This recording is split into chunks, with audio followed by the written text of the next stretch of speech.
Hello good morning सबैजनालाई। सबैजना आरामै कुशलै हुनुहुन्छ र म चाहिँ ड्युटी जाने तयारी गरिराखेको छु। एउटा कुरा चाहिँ के गर्न लागेको भने यहाँ हामी फोटो प्रतियोगिता गरिराखेको नि सबैलाई जानकारी नै छ।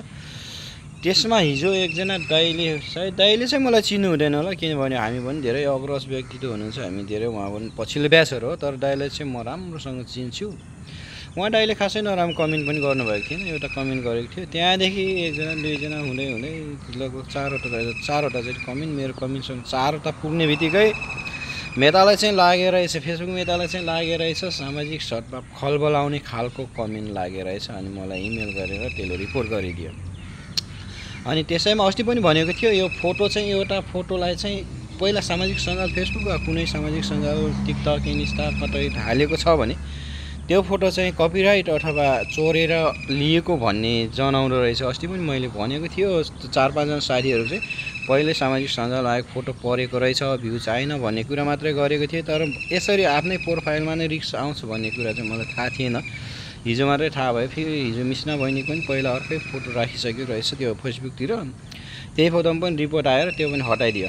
दुःख नमान होला बहिनी, फेरि अर्को फोटो लिएर आउन सक्नुहुन्छ।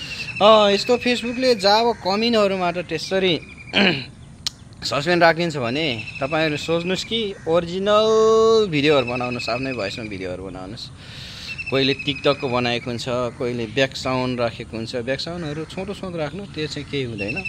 लामो राख्यो भने त्यो चाहिँ कपिराइट नै दिँदो रहेछ।